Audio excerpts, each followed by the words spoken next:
Exclusive দৃশ্য কেৱল news 18 Assam north ইষ্টে দেখুৱাই আছো।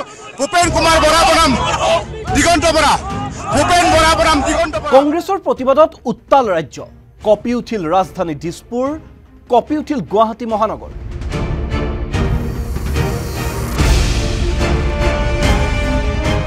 কংগ্ৰেছ নেতা মিদুল ইছলামৰ হত্যাৰ অভিযোগত ৰাজ্যজুৰি কংগ্ৰেছৰ উত্তাল প্ৰতিবাদ। প্ৰান্তে প্ৰান্তে আৰক্ষী নিৰাপত্তাৰক্ষীৰে সংঘাতত লিপ্ত হ'ল প্ৰতিবাদী কংগ্ৰেছ কৰ্মী। গুৱাহাটীত কংগ্ৰেছৰ জনতা ভৱন ঘেৰাও কাৰ্যসূচী ব্যৰ্থ কৰিলে আৰক্ষীয়ে।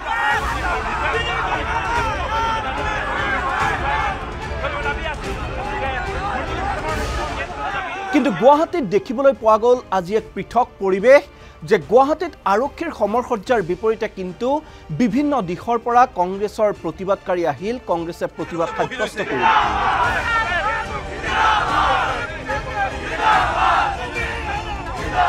ভেটাপাৰা গণেশ মন্দিৰ, মানৱেন্দ্ৰ শৰ্মা কমপ্লেক্স আৰু আমিন গাঁৱতো হ'ল উত্তাল প্ৰতিবাদ। কিন্তু প্ৰতিটো প্ৰতিবাদস্থলীতেই প্ৰতিবাদকাৰীক বাধা দিলে আৰক্ষী।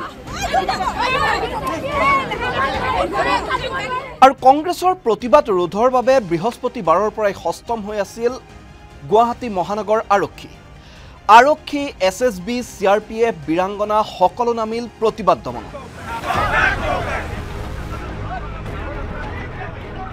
আৰু এই প্ৰতিবাদ প্ৰতিহত কৰিবলৈ আৰক্ষীয়ে যি কঠোৰ ব্যৱস্থা গ্ৰহণ কৰিলে, তাৰ ফলতে কংগ্ৰেছ কৰ্মী আৰু আৰক্ষী নিৰাপত্তাৰক্ষীৰ মাজত ব্যাপক টনাজোৰাৰ সৃষ্টি হ'ল আৰু আৰক্ষীয়ে কংগ্ৰেছ কৰ্মীৰ ওপৰত অত্যাচাৰ চলোৱাৰ অভিযোগ উত্থাপন হ'ল। সমান্তৰালকৈ একাংশ মহিলা প্ৰতিবাদকাৰীকো আৰক্ষীয়ে চোঁচৰাই লৈ যোৱা বুলি অভিযোগ উঠিল আৰু এনে তীব্ৰ যি ঠেলা হেঁচা সৃষ্টি হ'ল, তাৰ মাজত কিন্তু আৰক্ষীয়ে প্ৰতিবাদকাৰীক বাধা দিবলৈ সফল হ'ল।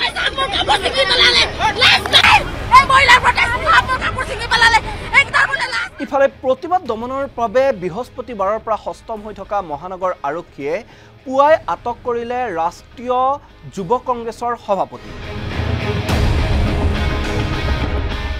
পুৱতি নিশাই গুৱাহাটীৰ হোটেলতে আটক কৰা হয় যুৱ কংগ্ৰেছৰ ৰাষ্ট্ৰীয় সভাপতি উদয় ভানু শিৱক। গুৱাহাটীৰ আইৰিছ হোটেলত আবদ্ধ কৰি আৰক্ষীয়ে উদয় ভানু শিৱক চলাই জেৰা। আৰু তাৰ সমান্তৰালকৈ গুৱাহাটীত যি প্ৰদেশ কংগ্ৰেছে প্ৰতিবাদৰ আহ্বান জনাইছিল, সেই প্ৰতিবাদত যোগ দিবলৈ অহা বিভিন্ন প্ৰতিবাদকাৰীক আদবাটতে আবদ্ধ কৰি ৰাখিলে আৰক্ষীয়ে। গোৱালপাৰাত এনেদৰে প্ৰতিবাদ কৰিবলৈ অহা কেইবাজনো যুৱ কংগ্ৰেছীক আটক কৰি ৰাখে আৰক্ষীয়ে।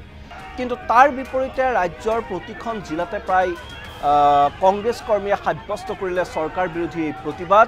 যি ৰাজভৱন চলো অভিযান আছিল কংগ্ৰেছৰ, সেই প্ৰতিবাদৰ সময়ত আৰক্ষীয়ে যি কন্দুৱা গেছ নিক্ষেপ কৰিছিল, সেই কন্দুৱা গেছ নিক্ষেপ কৰাৰ ফলতে মৃদুল ইছলাম নামৰ কংগ্ৰেছ নেতাজনৰ মৃত্যু হোৱাৰ অভিযোগ উত্থাপন কৰি কংগ্ৰেছে আজিৰ এই প্ৰতিবাদী কাৰ্যসূচী ঘোষণা কৰিছিল। আৰু এই প্ৰতিবাদী কাৰ্যসূচী গুৱাহাটী মহানগৰীত বৃহৎ প্ৰতিৰোধ গঢ়ি তুলি আৰক্ষীয়ে ভেটা দিবলৈ সক্ষম হ'ল, যদিও ৰাজ্যৰ বিভিন্ন জিলাত এনেধৰণৰ প্ৰতিবাদ চলিল। বিশেষকৈ শিৱসাগৰ, ডিফু, বৰপেটা, কোকৰাঝাৰ, শ্ৰীভূমি আদি বিভিন্ন জিলাত প্ৰতিবাদ সাব্যস্ত হ'ল। আৰু গোলাঘাটত যি কংগ্ৰেছৰ প্ৰতিবাদ হ'ল, সেই প্ৰতিবাদৰ সময়তো উত্তপ্ত পৰিস্থিতিৰ সৃষ্টি হোৱা পৰিলক্ষিত হয়। গোলাঘাটৰ জিলা আয়ুক্তৰ কাৰ্যালয়লৈ প্ৰতিবাদী সমদল উলিওৱাত বাধা প্ৰদান কৰে আৰক্ষী, CRPF বাহিনীয়ে। আৰু গোলাঘাটত প্ৰতিবাদকাৰীৰ ওপৰত নিৰ্মম অত্যাচাৰ চলোৱাৰ অভিযোগ উঠিল আৰক্ষী বাহিনীৰ বিৰুদ্ধে। আৰু ধুবুৰীতো বিভিন্ন চৰকাৰ বিৰোধী শ্লোগানেৰে উত্তাল প্ৰতিবাদ সাব্যস্ত কৰে কংগ্ৰেছ কৰ্মীসকলে। যি কংগ্ৰেছ নেতা মিদুল ইছলামৰ মৃত্যু, সেই মৃত্যুক এক প্ৰকাৰ পৰিকল্পিত হত্যা বুলি অভিযোগ কৰি আহিছে প্ৰদেশ কংগ্ৰেছে। আৰু তাৰ প্ৰতিবাদতেই আজি এই বৃহৎ প্ৰতিবাদী কাৰ্যসূচী ঘোষণা কৰিছিল প্ৰদেশ কংগ্ৰেছে আৰু সেই প্ৰদেশ কংগ্ৰেছৰ প্ৰতিবাদৰ সময়ত এনেদৰেই দেখা গ'ল সমগ্ৰ ৰাজ্য উত্তাল হৈ পৰিল বিভিন্ন ঠাইত সংঘাত সৃষ্টি হ'ল প্ৰতিবাদকাৰী আৰু আৰক্ষীৰ মাজত আৰু সমান্তৰালকৈ গুৱাহাটীতো ইয়াৰ ব্যতিক্ৰম নহ'ল গুৱাহাটীতো প্ৰথমেই যি ভূপেন বৰাৰ আৰু ৰিপুন বৰাৰ নেতৃত্বত প্ৰতিবাদী সমদল ওলাইছিল সেই প্ৰতিবাদী সমদলত প্ৰথমতে আৰক্ষীয়ে বাধা দিলে আৰু তাৰ পিছত তেওঁলোকক আটক কৰি লৈ যোৱা হ'ল আৰু সেয়াই যি আৰম্ভণি তাৰ পিছত দেখা গ'ল গণেশগুৰিটো প্ৰতিবাদত সময়ত বাধা প্ৰদান কৰিলে আৰক্ষীয়ে আৰু এক প্ৰকাৰ যি কংগ্ৰেছে ঘোষণা কৰিছিল জনতা ভৱন ঘেৰাও কৰিব সেই জনতা ভৱন ঘেৰাও কাৰ্যসূচী ব্যৰ্থ কৰিলে আৰক্ষীৰ এই বিশাল বাহিনীয়ে কিন্তু তাৰ পিছত এতিয়া চোকা সমালোচনাৰ সন্মুখীন হৈছে চৰকাৰ